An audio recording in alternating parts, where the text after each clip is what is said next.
Hello, everyone, and welcome to episode 2.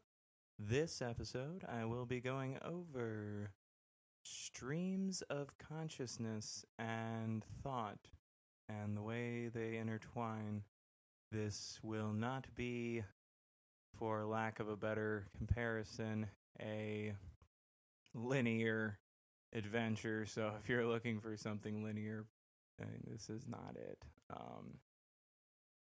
So I want to start with where I think I first recognized something that could be construed as consciousness or an awareness.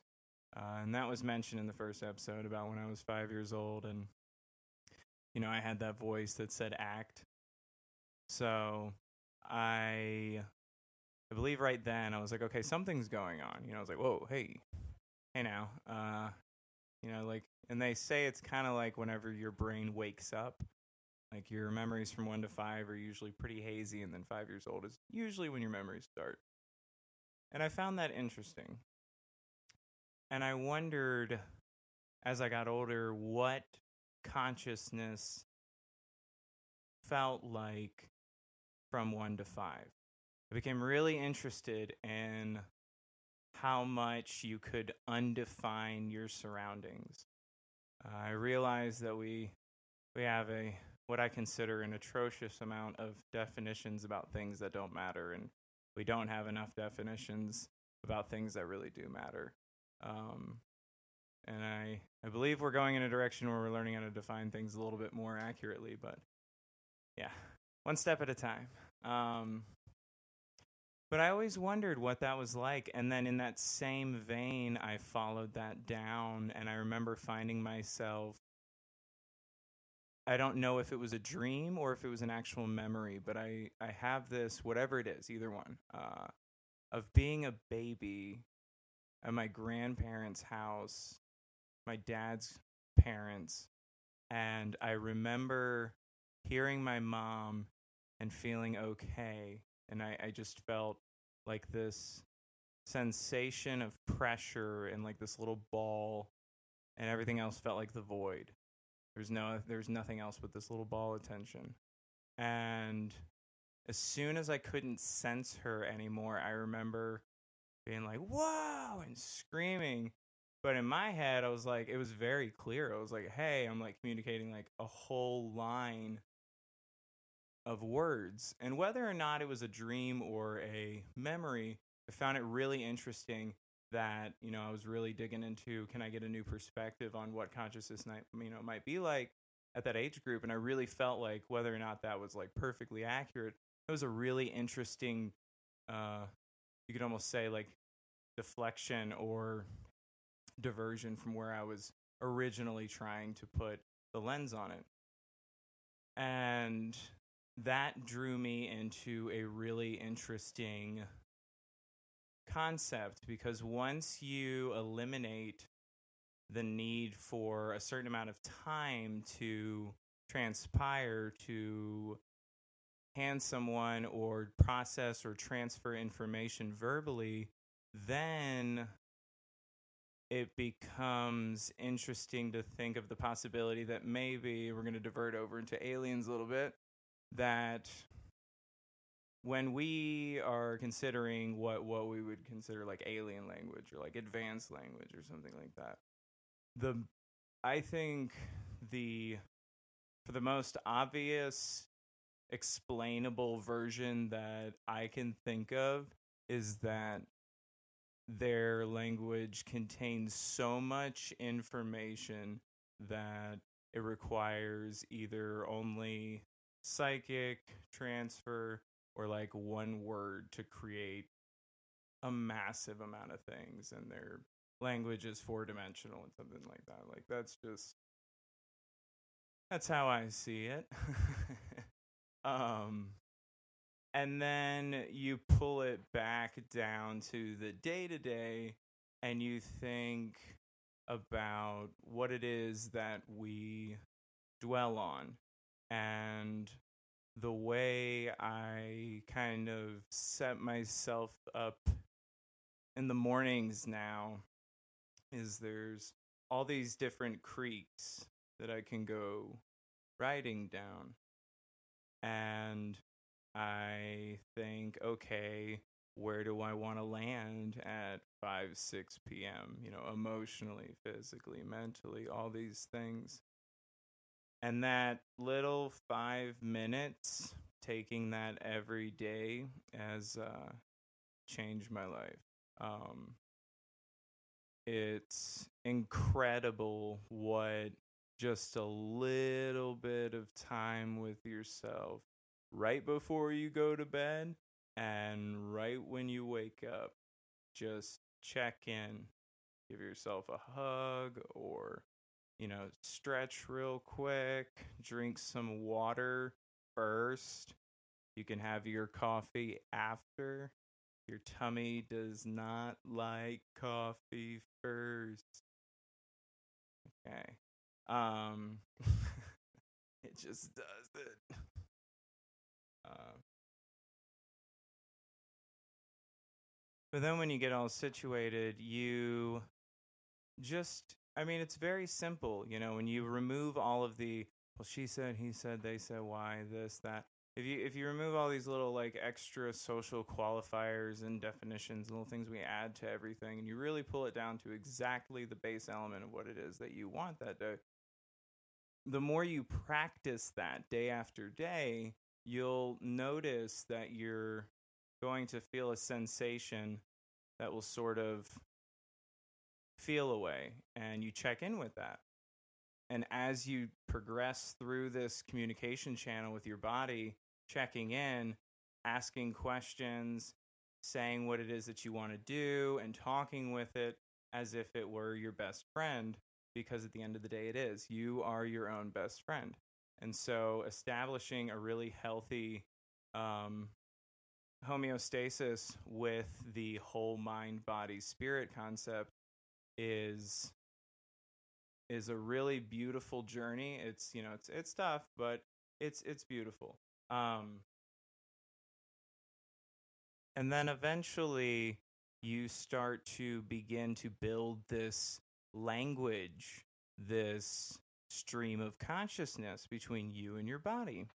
And the more and more advanced you get with this, and the more and more practice you get with this, and the more love that you embody in this practice, the amount of intention that you embody in this practice, and the amount of space you allow for it, and how much of a boundary you put up around it, the multiple layers of respect that you can show for yourself only enhance this time and the value you get from it.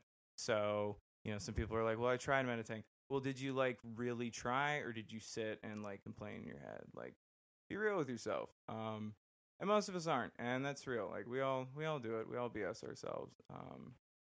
But now, while you're building this language, whether or not you believe in good or bad energies, this is a channel that does. So while you're cultivating this, what I would consider light energy, pure light, white, whatever you want to call it, as far as protection, I feel like when you start doing this communication back and forth, malevolent or darker parts of yourself will start learning that communication and try to pull you in a direction that utilizes the same sort of pathway that you're currently using behavioral wise. And you really just kind of have to check in on the tone of the voice of the intuition that's talking, and that you just do over practice. And at any time, if you're quite unsure, check in with a friend if you really can't figure it out, or just go sit and meditate on it. Usually if you sit for about as long as it takes to remember, you'll be good. So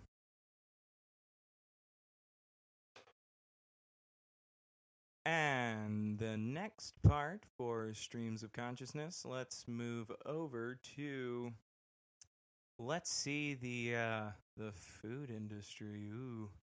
So I worked in the food industry. I started when I was 15. I worked at a po' boy restaurant in Mobile, Alabama.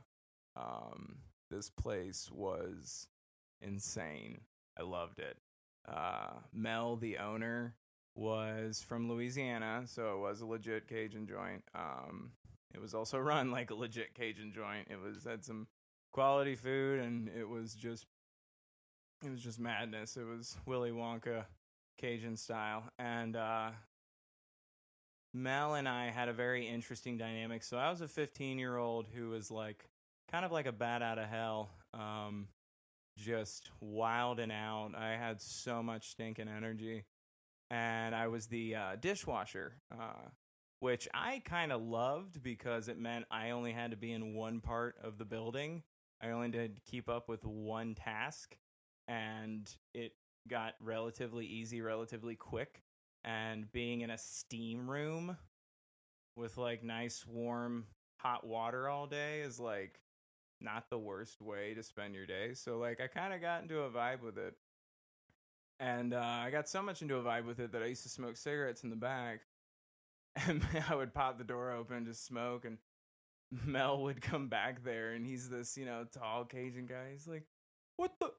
Wait, you can't be smoking back here." And he's got a lot of, valid points. Like, I'm 15. I'm inside of a restaurant, and I'm working, and there's a whole laundry list of things. But instead of acknowledging the legitimacy of his complaint, I just looked at him without moving the cigarette out of my lips and said, "Hey, Mal, I'm working right now. What are you doing?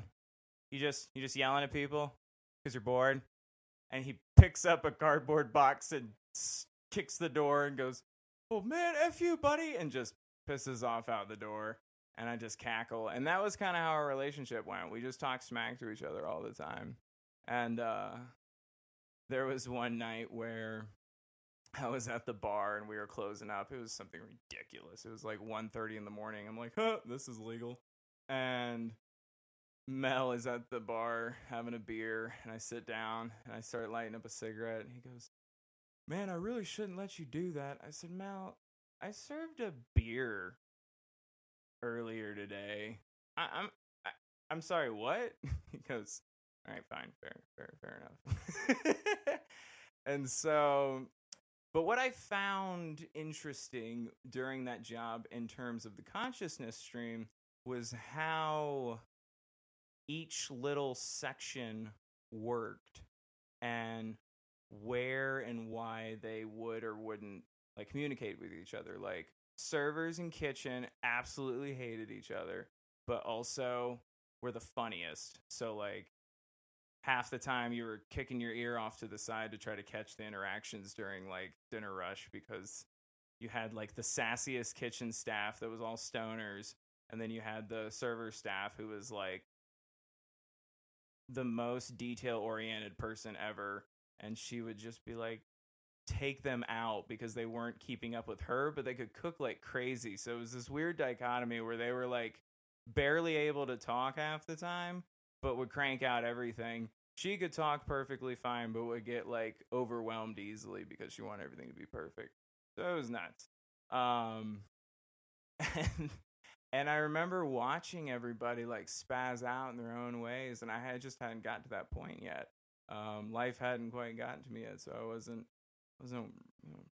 that riled up. I was just excited to be making some money, and so I moved away from that job, which was like pure chaos. Like it was fun, but it was a lot of work. And I was like, you know what? Like a grizzled old detective, I'm moving on. I decided to take a job working at a Little Caesars, which was right by my house. Now, I don't know if you've ever worked at a pizza joint or you've ever been inside a pizza joint. I'm going to go ahead and assume that most of y'all have because it's a pizza joint. That oven is like 500 and something degrees. It is ridiculous being next to that. I'm going to tell one story from it, and it's probably my favorite. It's my favorite story from that joint. So I was working one night and I was working landing, which landing is where the